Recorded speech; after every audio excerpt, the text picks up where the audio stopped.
মাসির একটা ফোন দিও তো ধরো।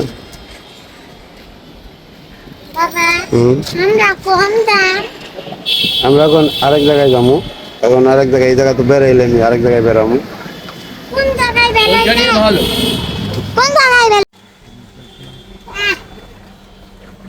ফুরফুরা শরীফের সব চিনি, ওই কি বলে ব্যান্ডিল, কি বলে ব্যান্ডিল সব চিনি, কিন্তু এই জায়গায় আমি এই জন্য আজকে ফার্স্ট টাইম নাম শুনলাম, বুঝছেন? তা ওইটা তো বললাম ওই রেজিস্ট্রি অফিস বললেই চিনবো সবাই। না এই কি বলে কি বললাম, ডানকুনি থেকে কাছে একদম, ডানকুনি মাথাতে বের করো না, তাহলে আপনি চিনেন। ডানকুনি থেকে তো আমি এমনি অটোতে গেছি, তো দুইবার গেছি মাত্র। আমি অটোটা না যেটাতে ভালো হয় ওটাতে না, এইদিকে চলবেন না, ওই যে কত ফ্লোর লাগে ওর মধ্যে, এই যে ফ্লোর লাগে না, ফ্লোরটা দেবেন আপনি। এটাতে কি সোজা রাস্তা? চলেন, আমি ঠিক জানি, আমি ব্যান্ডিল, ওই ডানকুনি, ফুরফুরা শরীফ সব আমি চিনি, কিন্তু এই যে জায়গাটা বললেন এটা আপনি, আরো পানি খাবেন? হ্যাঁ, খাবার পানি খান।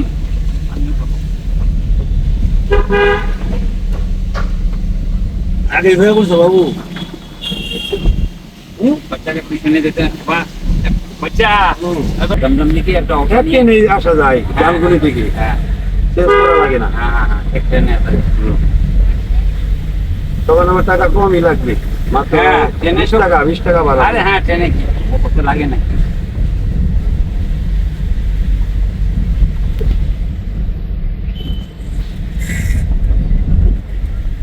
আর যদি ট্রেনে যদি আপনি কি বিমানে যাবেন না?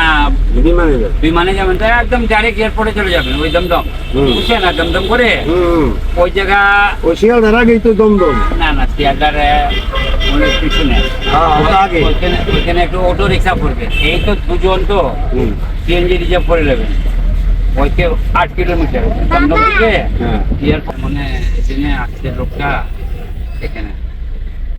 তো দেখতেই পারছেন আমি হোটেল থেকে বেরিয়ে আসি। আমি একদিন হসপিটালে ভর্তি ছিলাম, সেই ভিডিওটা করতে পারিনি বিকজ ভিডিও অ্যালাউ না হসপিটালের ভিতরে।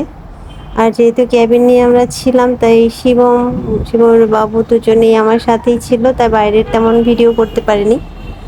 তো এর মধ্যে আমার পিস্তুতো ভাই আছে একটা, এখানে থাকে রায়গঞ্জে।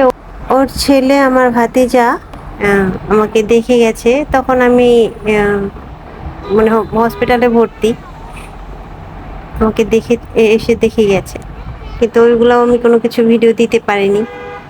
আর যেহেতু আমার কাজ এখানে শেষ আর এখানে কোনো কাজ নেই, তাহলে এখানে থাকা, একটা দিন থাকা মানে মানে বৃথা।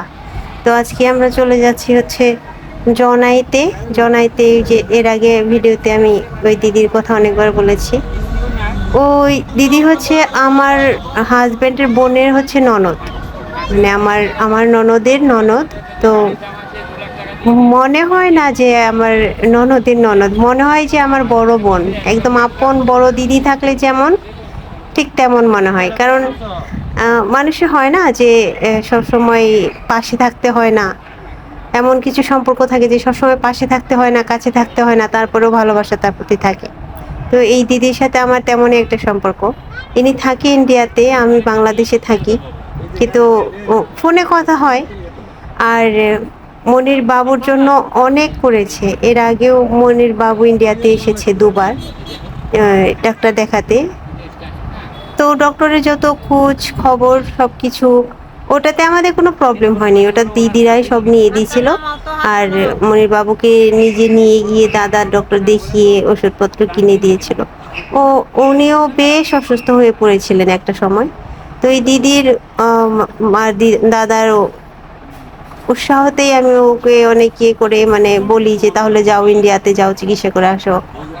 তো আসছিল, তখন ওই দাদা দিদির এক পরিচিত ডক্টর ওনাকে দেখিয়ে এখন অনেকটা ভালো। ওর একটু আর্থ্রাইটিসের প্রবলেম আছে, তো ওষুধ খেলে ওটাও খুব ভালো থাকে, খুবই ভালো থাকে, মানে ওর কোনো প্রবলেম আছে কি নাই এটাও বুঝতেই পারে না। কিন্তু ওষুধ খেতে হয়। আর এটা শুধু সম্ভব হয়েছে দাদা দিদির কারণে, কারণ এই আর্থ্রাইটিসে ও একদমই পড়ে গেছিল, ব্যথায় একদমই অনেক ভুগছিল। তখন এই দাদা বলে যে একবার এখানে আয়, আমি দেখি, ডক্টর দেখিয়ে যদি না কমে তাহলে তো নাই, কিন্তু একবার দেখতে তো দোষ নেই, এরকম বলে ওকে উৎসাহিত করে এখানে এনেছিল। তখন ওনাদের পরামর্শে এখানে এসে ও হচ্ছে ডক্টর দেখিয়ে ভালো হয়েছিল। তো এই জিনিসটা আমি আসলে কখনোই ভুলি না, কারণ ওই সময় না নিজেকে অসুস্থ হলে, সে ছোট হোক আর বড়, অসুস্থ হলে কিন্তু নিজেকে খুব অসহায় লাগে। হ্যাঁ, বড় অসুখ হলে একটু বেশি বিপদ, ছোট অসুখ হলে হ্যাঁ একটু ভরসা রাখা যায় যে ভালো হব, কিন্তু তারপরও অসহায় লাগে নিজেকে। তো এই সময় যদি কেউ আসলে পাশে দাঁড়ায়, কেউ যদি ভরসা দেয়, তাদের কথা আসলে জীবনে কখনো ভোলা যায় না। তাই আমি যে সেদিন বললাম যে এই দিদি মানে আমার জীবনের একটা এমন একটা অধ্যায় যাকে কখনোই ভোলা যাবে না। মানুষ হয় না যে খুব অল্প সময়ের জন্য মানুষের সাথে পরিচয়, যেমন এই ধরুন না, কালকের আসছিল মাসিমা আসছিল, আমার সাথে দেখা করে গেছে, এবং আমি যে একটা দিন হসপিটালে ভর্তি ছিলাম, আমাকে অ্যানেস্থেসিয়া করা হয়েছিল, সেই সময়টা পুরোটা সময় মনির বাবুর সাথে, মানে আমার হাজব্যান্ডের সাথে উনি সময় দিয়েছে।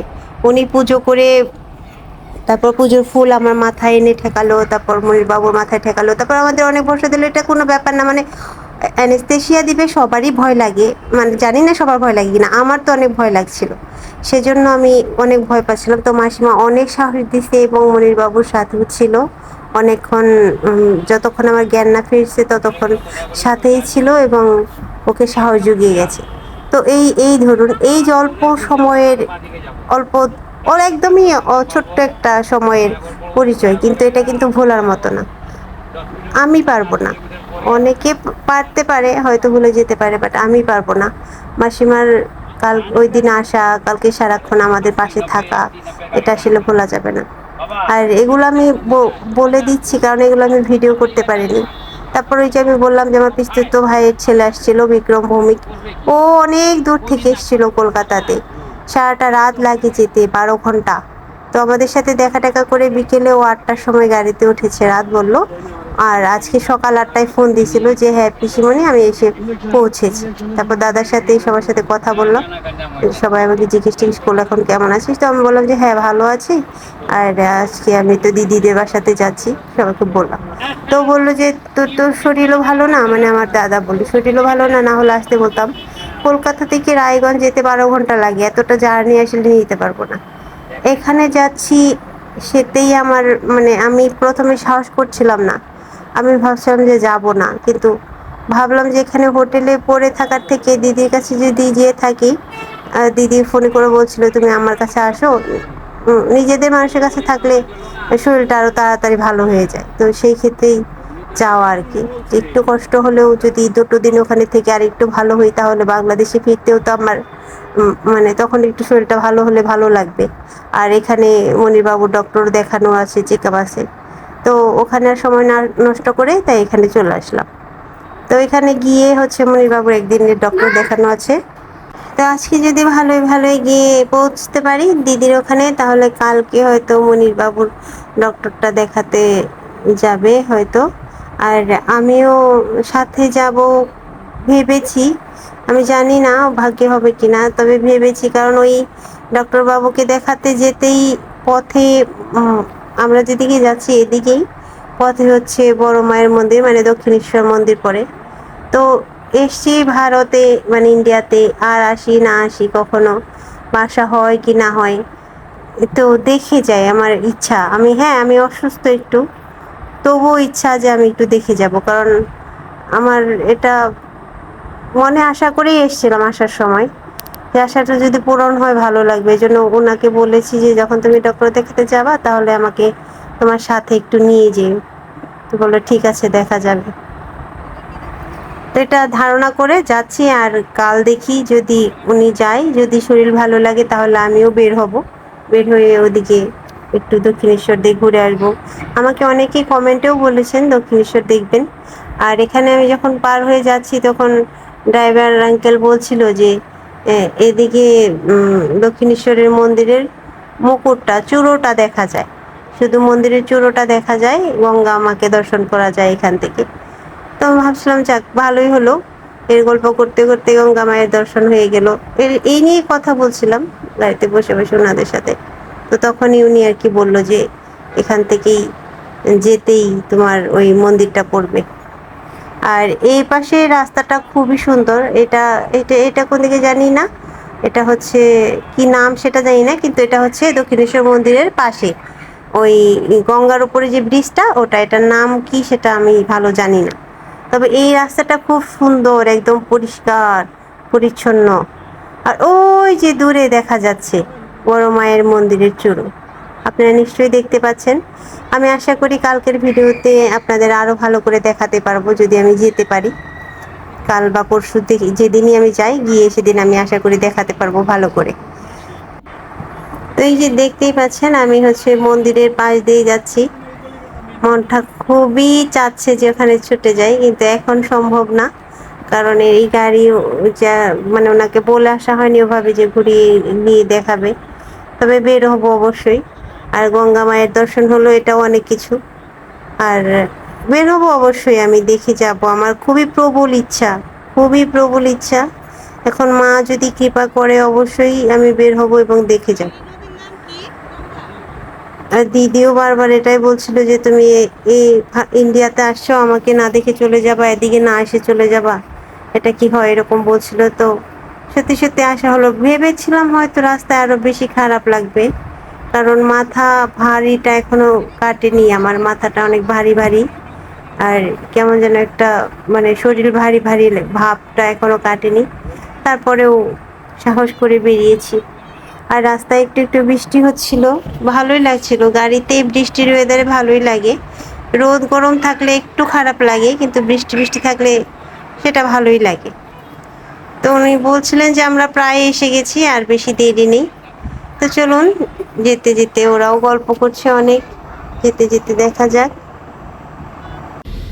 बेल्ट लगी रखी कितना साला गरम जा बैक सेटिंग को आने दिला रहेगा काटून ना कुकिंग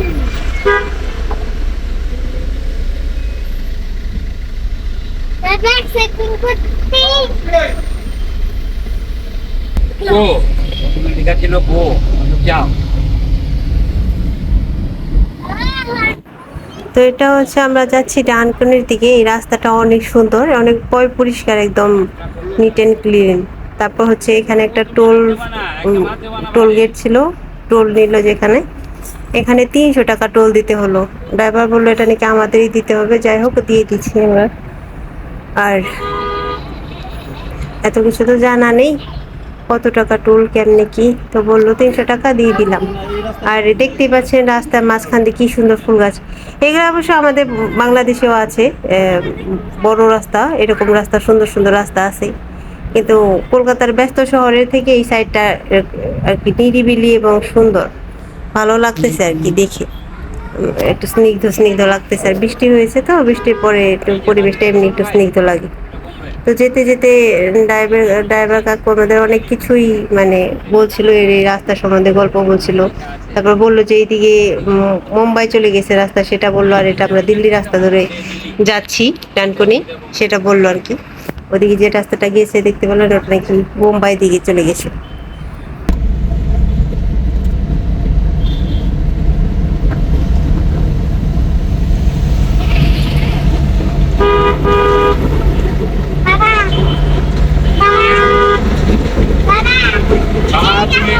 শিবাম তুমি চুপ করে বসো,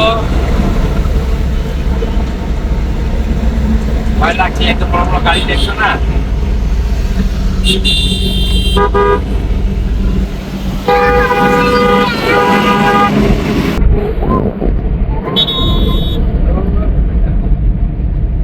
बाबा I'm happy Shall I get the video? তোমার অপকৃত করছে, রাস্তা ভালো করছে না ভাই। Baba, wait a minute. রাস্তা কভারও বেশি গাঁই জুড়িং করে দিয়ে যাবেন না, ওটা রাস্তাটা লাগে আর রাস্তা কভার হয়।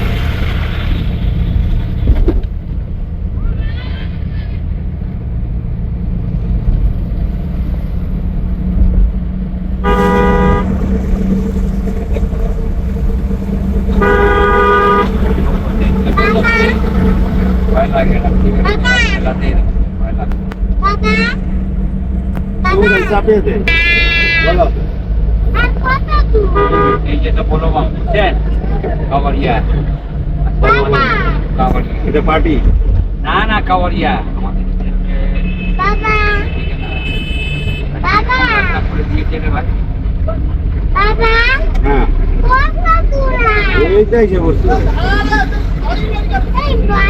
না গঙ্গাজার কি পার্টি এরা কি পার্টি পার্টি না এটা যাচ্ছে গঙ্গাজার ওই যে উঠাবে তারকেশ্বর থেকে তারকেশ্বর যাবে না? তারকেশ্বর এখানে হলো আর 50 কিলোমিটার ওই তো তারকনাথের এখানে যাইতেছে ওনারা। হ্যাঁ ওই জায়গায় যাচ্ছে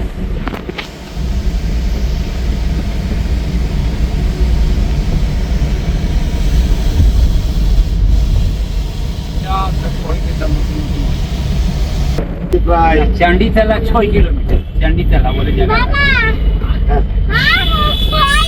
হ্যাঁ এই যে আমরা এই করছি এই তো গান শুনি হ্যাঁ এরিয়াটা পুরো ডান বাবা, আর একবারে রাত্রি 2টার সময় আমি আসলাম ভাই বাবা, কি ভয় লাগে কোনো দোকান গাড়ি কোনো খোলা না আরো 6 কিলোমিটার দূর।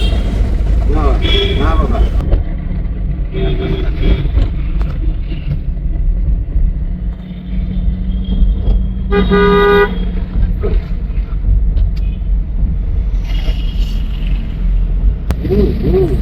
আর মাত্র 2 মিনিট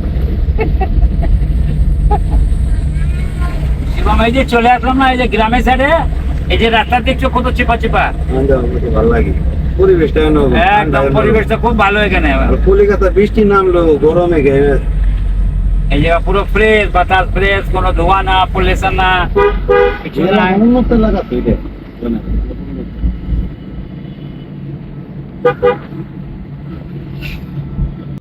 তো দেখতে দেখতে অনেক কথার মধ্যে দিয়ে আমরা চলে আসছি হচ্ছে ডানকুনি চণ্ডীপাড়া জনাই রেজিস্ট্রি অফিস, দাদাদের বাসা এখানে। তো এখানে চলে আসছি। এখন উনি বললো যে আমরা 1 মিনিটের মধ্যে নেমে যাব। তো চলুন যাই।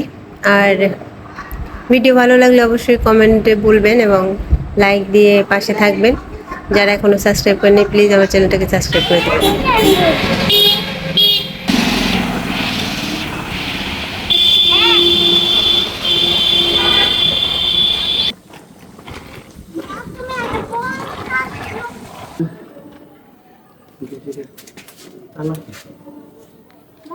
নক দাও, কলিং বেল দাও, শুধু কলিং বেল।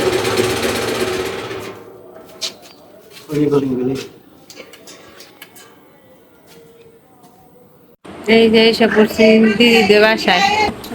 বাবা, যেরকম ভাবছিলাম যে অনেক দূর রাস্তা, খারাপ লাগবে তেমন একটা খারাপ লাগে নাই, মোটামুটি ভালোই লাগছে। তোমারটা বের করে দেই মোবাইল দাও মোবাইল আগে